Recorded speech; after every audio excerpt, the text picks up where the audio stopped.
Greetings, I am the Golden Alien 13, back with another video, and today we're going back to reacting NASCAR: The Art of Revenge. This is part 2. I hope it's gonna be hopefully I'm gonna be leaving for part 3, because this is one. All of these are gonna take forever.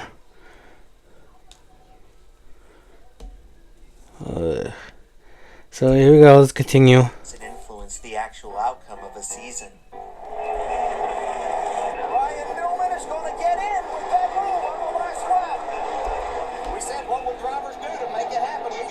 It always does that. In 2014, NASCAR introduced the controversial elimination-style playoff format, an unintended consequence of which was giving drivers tremendous leverage and potentially spoiling the competition. If you're going to have a feud in NASCAR, you absolutely do one of those racers support M&Ms. Let's talk about Martinsville. It's the oldest remaining track on the NASCAR schedule, which really shows from its unique design. Remember Turn 11 from Sonoma? Well, double it back, and that's basically the entire Martinsville racetrack. Why is it upside down? Racing creates the perfect breeding ground for tempers to flare.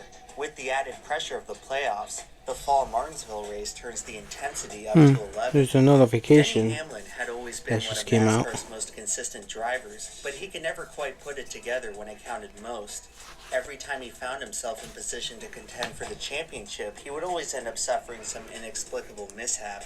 Heading into the 2017 playoff race at Martinsville, he's sitting 6th in points.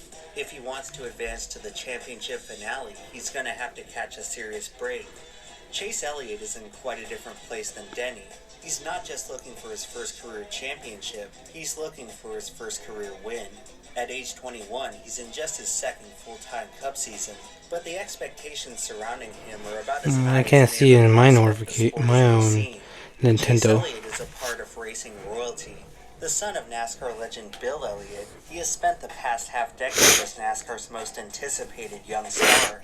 By 2017, he's next in line behind Dale Jr. as the sport's perennial most popular driver. But more than 70 races into his Cup career, he still has yet to win at NASCAR's highest level.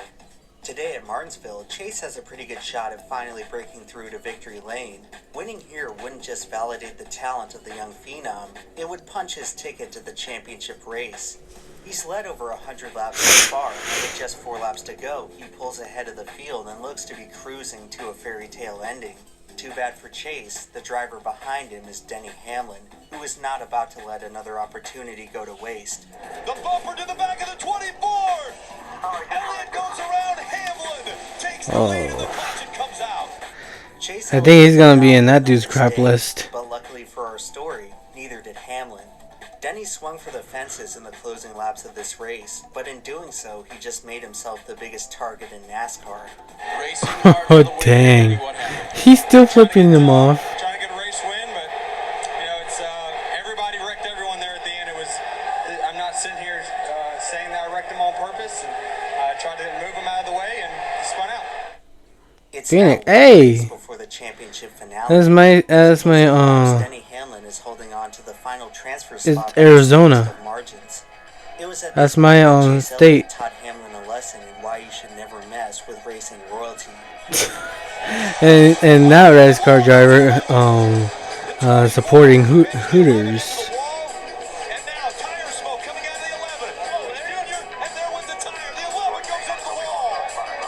Well, no, Hooters. Crap, I don't know the name. Forgot. Believe it or not, this wasn't the first time the driver of the 24 car got revenge at Phoenix for something that happened at Martinsville. What? Again with the ads. Every time I start the video, it only ends with an ad.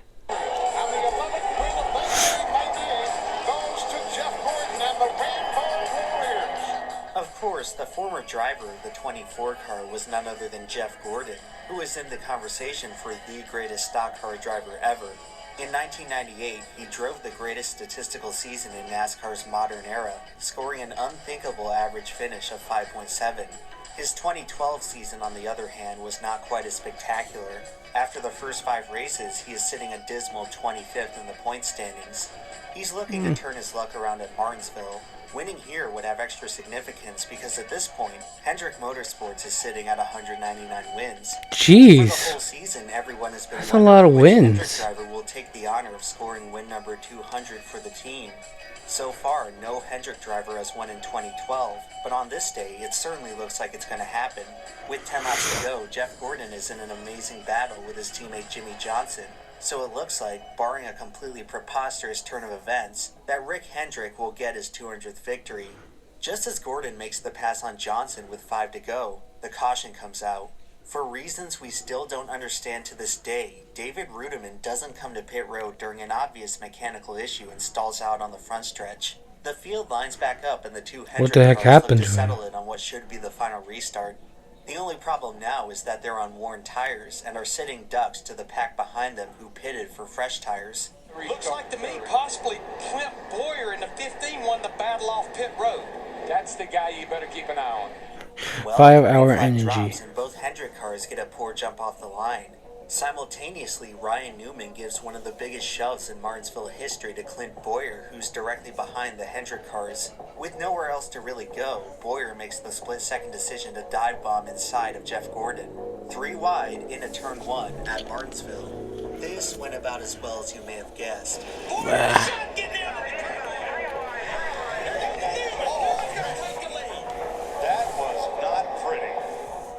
Clint Boyer was a driver who always seemed to be in the wrong place at the wrong time. He is perhaps best known for finishing the '07 Daytona 500 upside down. He was still talented enough Oh, to that occasionally was on win fire. races, That one was but on whenever fire. Clint found success, misfortune always seemed to follow. The 2012 race at Martinsville is no exception. Looking back, it's hard to say Clint did anything wrong in this situation, but he still ended up bearing the brunt of the controversy. Well, Clint and I are friends, you know, and I have a lot of respect for him. He's a great race car driver, and I'm glad I talked to him before I talked to you guys, because I was pretty mad at him. After the race, Jeff Gordon is merciful. Yeah, no Their crap, next Sherlock. altercation, however, wouldn't be on such pleasant terms. 6 months later, the Cup Series returns to Martinsville, and the complexion of the season looks very You just different. started admitting With that just 4 now. races left, the championship picture is wide open.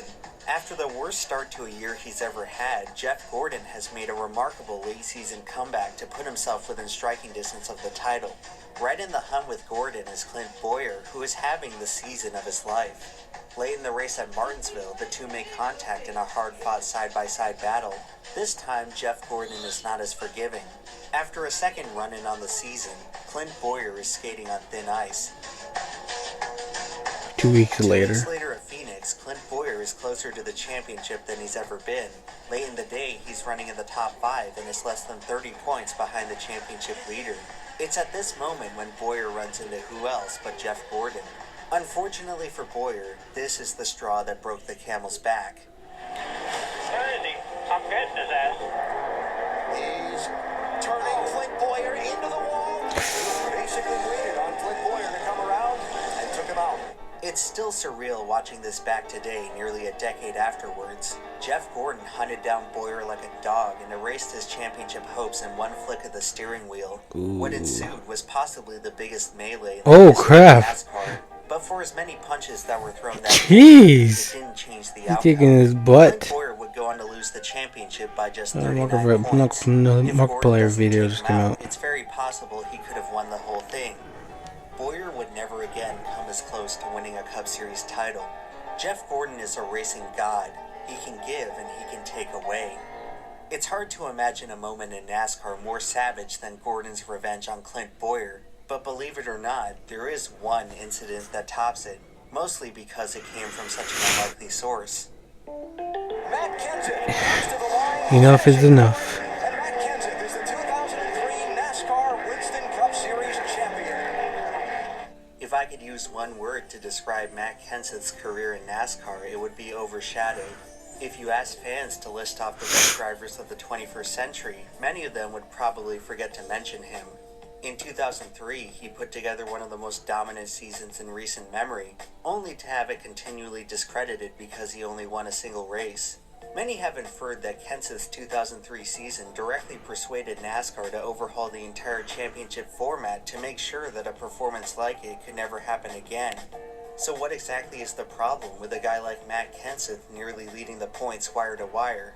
Well, the thing is that Matt Kenseth was not exactly the most exciting driver. He had a rather milquetoast personality which many considered to be downright boring to watch. But Matt's relative non-intrigue served more as a testament to how good he was at staying out of trouble. He always played it cool with the media and avoided drama like the plague. On track, he was one of the cleanest and most respectful drivers out there. It was really difficult to recall any examples of Matt Kenseth intentionally wrecking someone in a race. On the very few occasions he did end up in an altercation, he always seemed to take much more punishment than he did now. Dude, chill. So remember Brian Vickers from Chapter 1? Well, getting revenge on Tony Stewart must have awoken some kind of demon within him, because later that season at Martinsville, Vickers went on possibly American the biggest Psycho. rampage in NASCAR history. Throughout the race, Vickers takes out Regan Smith, Montoya, Jamie McMurray, and then starts beating and banging on Matt Kenseth, who at that moment is battling for the championship lead. Kenseth tries to put an end to Vickers' reign of terror by punting him out of the way, but that only makes him the sole target of the wrath. Just a few laps later, Vickers plows into the back of Kenseth, who goes on to finish outside of the top 30. Not content with just one act of vengeance, however, Vickers would take out Kenseth again 2 weeks later at Phoenix. Needless to say, Matt Kenseth didn't end up winning the championship this season. Keep in mind, this happened just 1 year before Jeff Gordon cost Clint Bowyer the championship at the same track and nearly started a riot. After Vickers did the same thing to Kenseth, this is what Matt had to say. It's just unfortunate, but we'll just move on, keep working on it, and hope to have a better week next week. That's just the kind of guy Matt was. It was that hard to make him mad. In 2013, Matt Kenseth departed from longtime team owner Jack Roush to race the 20 car for Joe Gibbs Racing.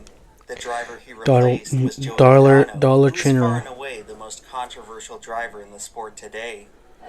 Oh yeah, that's the one that Megaline likes. He actually met him, and I saw it in one of the community posts. I was mad about? Dumb little runs us clear down to the infield. Jeez, he's a swear. Everybody else, and he's the one that drives like a little. I'm gonna bust his ass. There's just something about Logano that really rubs people the wrong way. He was at one point the most highly touted NASCAR prospect ever, literally earning the moniker of the greatest thing since sliced bread. The immense amount of media hype surrounding his rise through the ranks made it tough to root for the guy early on.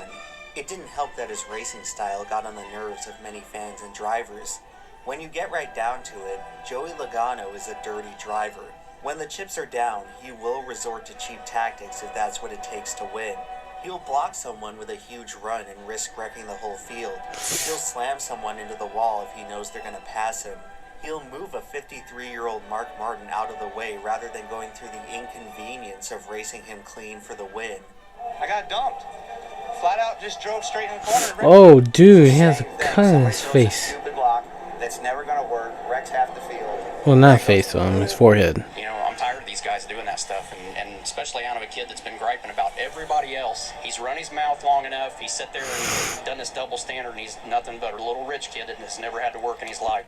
Being a recklessly inconsiderate driver isn't necessarily a bad thing, but the difference between Logano and someone like Dale Earnhardt is that Joey doesn't own it in a cool way. He still likes to carry himself as the innocent babyface who's never done anything wrong. I'm sure that off the track, Joey Logano is a really great guy, but when he gets behind the wheel, it's hard to find a driver less likable. Middletown, Connecticut's Joey Logano. I have no words on that. Daytona 500. By 2015, the hatred for Joey Logano was reaching an all-time high. He's having the best statistical season of his career and looks poised to take the championship. One of his biggest challengers for the title is Matt Kenseth, who has won 5 races through 28 events, the most in the series. 5 races. In a playoff format, He where won winning is 5 races? technically the only That's thing awesome. that matters. The season's winningest driver has a pretty good shot to take the championship. The drama Really? begins at Charlotte. Joey Logano wins, locking himself into the next Really, round. that soundtrack Matt from Kenseth finishes TF2? almost dead last after wrecking early, putting himself in a virtual must-win situation. The next week at Kansas, he's looking to do just that. He's dominated the race, leading more than half the laps in the event. The only other driver who's been able to contend with him all day is Joey Logano. Now let me reiterate here that Joey is locked in to the next round. He has nothing to gain from challenging Matt Kenseth for the win. It just doesn't make strategic sense to escalate things here. But in this situation, Joey Logano's probably not thinking about strategy. He's been around for a while now and knows that Matt's an easy target. A guy who got pushed around for his whole career and never once did a damn thing about it. Joey doesn't do what he does next because it's a smart racing move. He does it because he knows he can get away with it. And around goes the 20, sideways in front of the 22. Many modern NASCAR fans consider the 2015 season to be one of the worst in recent memory. A combination of subpar racing, inconsistent meddling from the sanctioning body, and season-long dominance from the sport's least popular drivers left most fans desperate for something to be excited Look like about. one of them just Unfortunately for supported them, Snickers. The following race would be the most miserable yet. The race ended under dubious circumstances after Kevin Harvick wrecked the whole field on the final restart. Dale Jr. came gut-wrenchingly close to saving himself from elimination, but he never even had a chance to race for the win.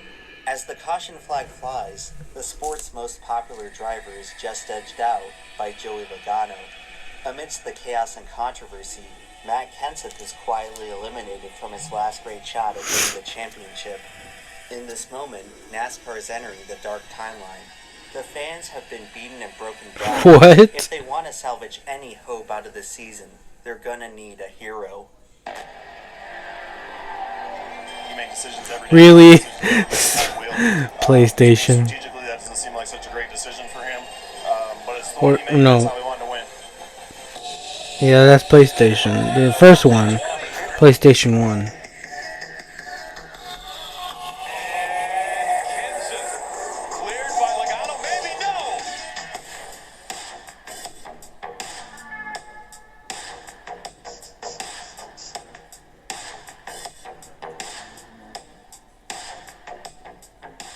Statistically speaking, there's no doubt that Joey Logano was the best driver of the 2015 season. In hindsight, it's Yeah, he won 6 a times. scenario where he doesn't win the championship. Jeez. He would have to succumb to a cataclysmic event and a stupidly gimmicked point system. Unfortunately for Joey, he was a victim of both, but only one of these things was out of his control.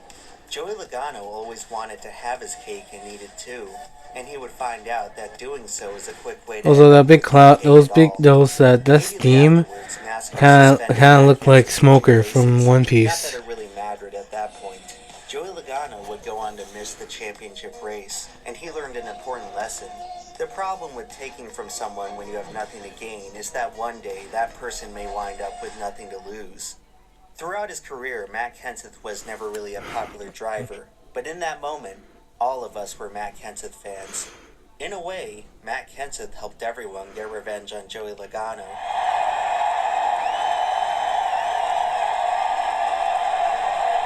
Well, unless you were a Logano fan, but nobody really cares about them.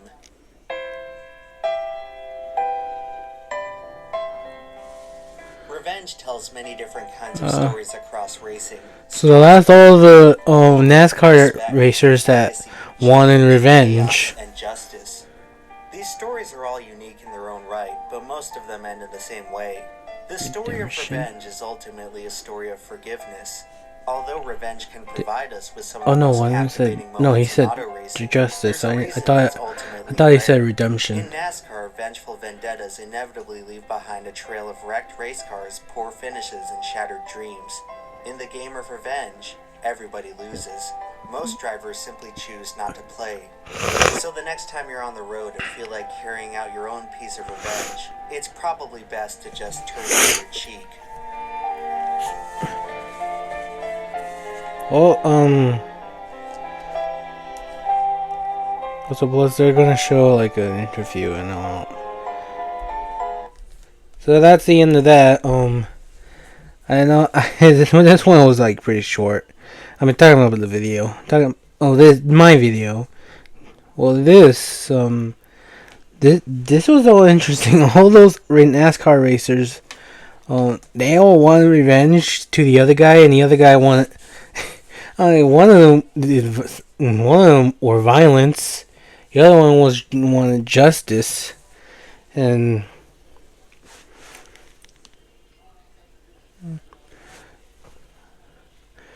but this is that was insane. That right there, that was really insane. But God, but seeing what was going on there was just crazy. All those car crashing and what I saw, some of them got on fire. All right, so that's this video. This mouth likes to get stuck every time. So that's the end of this video. Hope you guys like this. I'm sorry if I wasn't talking that much.